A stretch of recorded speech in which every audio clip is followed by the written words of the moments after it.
What is going on, guys? Welcome back to another video. So today, TSN decided to drop a bomb when they released their under 24 top 50 players in the entire league list. It caused massive controversy. People were absolutely shitting on this list. So today, as someone that has made my own U-23 list pretty recently, I decided we're going to react to it. I have already seen the list. I wanted to come with some notes and be aware of who some of the snubs are that they left off. So we're going to dive into this right now, and I'm going to tell you what I think about it.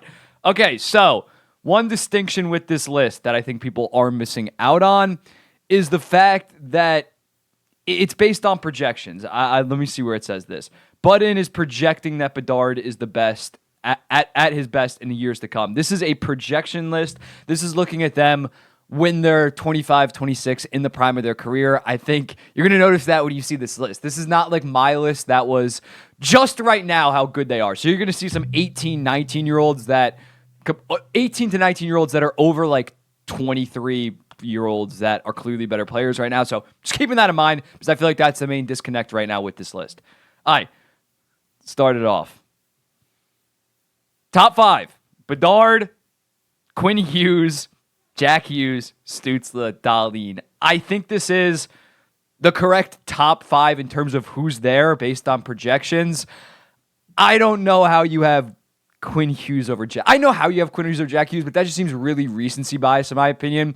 Quinn Hughes was great last year, don't get me wrong, but he was not on this next level. Meanwhile, Jack Hughes put up obviously 99 points in 78 games. I am taking Jack Hughes, who is a full year and some change younger than Quinn, obviously plays the more important position and was just straight up better last year.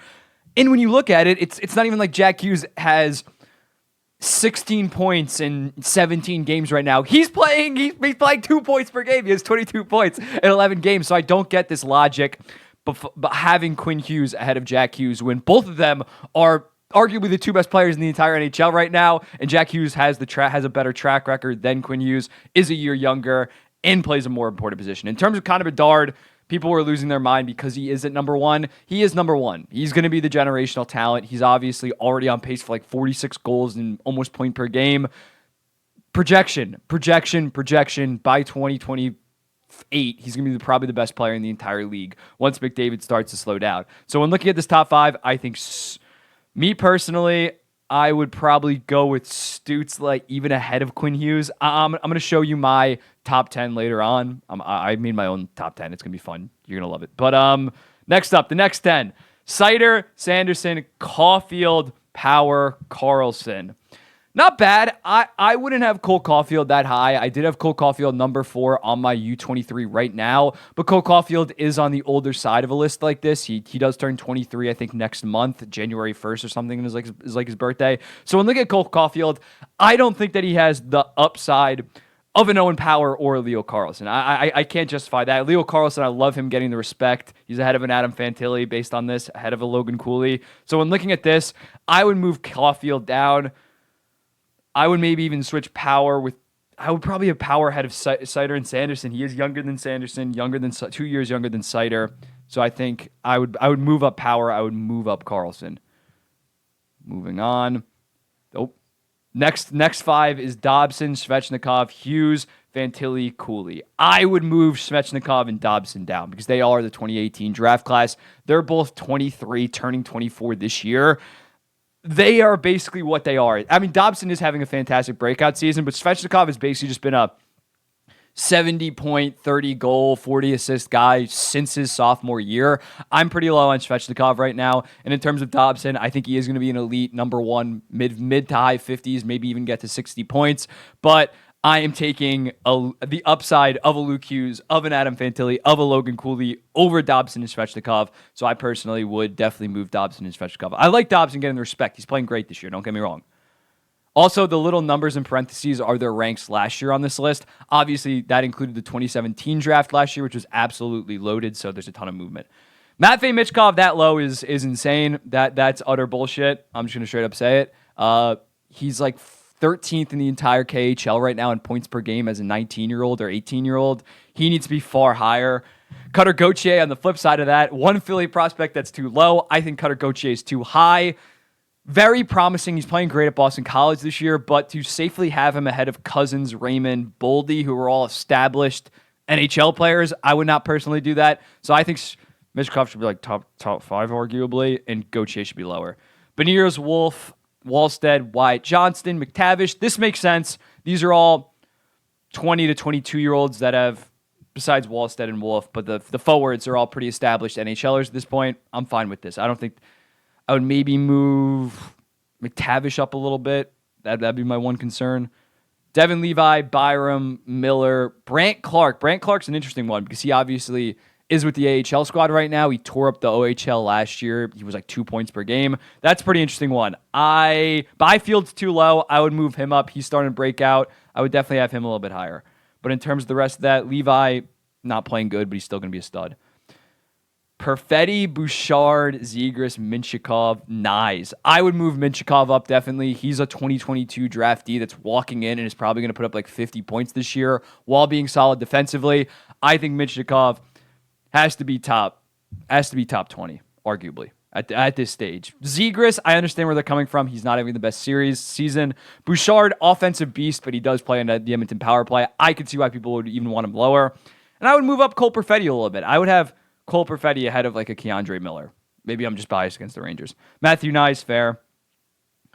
Will Smith, Nicky Shin, Pontra, Korchinski, Faber. Again, these guys are all very young. Not a ton of NHL experience in those 5. I think it's about fair. I would maybe move up Korchinski. I think he has the possibility to be an elite number 1 defenseman, especially with Bedard and another top 5 pick coming in. I'm really high on Korchinski, but I can't slaughter that. I would have Will Smith a little bit higher. I think he would have went maybe even first overall in 2022, probably top 3 in 2021. He's a very good prospect, doing great at Boston College, over a point per game right now. Pontra is tough. Maybe I would move him up just because he is impacting at the NHL level as a 2022 draftee already, which is very impressive.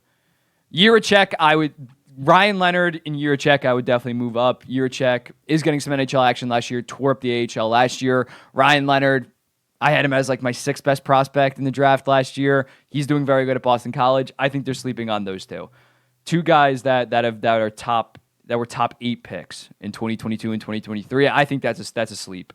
That's a sleep. And then to finish it off, Coronado, Eklund, Furcus, Askarov. I would not have Simashev on this. I would not have Furcus. I would not have Coronado. Some of the snubs that I'm going to go over right now that I noticed, I have it pulled up. There's some egregious snubs. Lane Hudson, not on the list. First person since Brian Leach to put up like 45 points in his freshman year, not on the list. Simone Nemec, 2nd overall pick in 2022, had a very good season in the AHL, not on the list. Seth Jarvis, seems like he's had 40 points in 68 games his first year. Looks like he's on pace for 50 plus this year, not on the list. JJ Peterka, on pace for like 60 points right now, had a pretty solid rookie year, not on the list. Marco Rossi, really emerging on the Minnesota Wild right now, was a high draft pick, not on the list. Caden Gooley, defensive beast. I don't know how you don't have him on the list either. Lafreniere, I think you can make an argument should be on the list in some form or fashion based on how good he's playing right now. And lastly, Shane Wright. I actually don't have that much of a problem with it. But now we're going to go over to my list. Here's my personal top 10. I go Connor Bedard, Jack Hughes, Matvei Michkov, Tim Stützle. Then I go with Quinn Hughes, Rasmus Dahlin, Leo Carlsson, Adam Fantilli, Logan Cooley, and Luke Hughes. So obviously pretty different than the TSN list. I think Michkov's going to be an absolute stud. Again, I mentioned it before. He's 13th in the entire KHL in points per game at only 18. That is so rare for a player to do that. I think that he's basically bust-proof at this point. Tim Stützle, 90 points last year. He's on pace for like 110 right now. I still would take him considering he's a center, considering he is 2 years younger than Quinn Hughes. I personally would, projecting, go with him over Quinn Hughes. Quinn Hughes is great. Quinn Hughes has jumped Rasmus Dahlin in terms of this season. I had Rasmus Dahlin ahead of Hughes before this, but I think after the season Hughes is having, you kind of got to have him ahead of Dahlin. Carlson would be my next guy, already producing at a pretty high rate at only 18 years old. He doesn't turn 19 until like April, I think. So I'm looking at Leo Carlson. I think he is the most promising under 21 player right now based on his start. Still very high on Adam Fantilli, still very high on Logan Cooley, both having very good rookie years. Cooley's obviously a year older than those other two.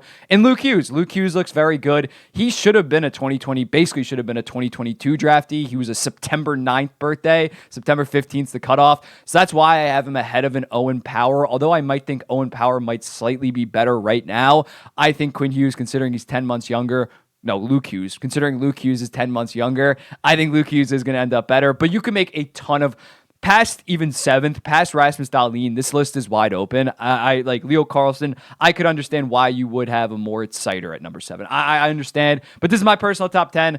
Let me know in the comments, what do you think about TSN's list? It's a little bit out there. And let me know in the comments, what do you think about my own list? And I'll be seeing you in the next one.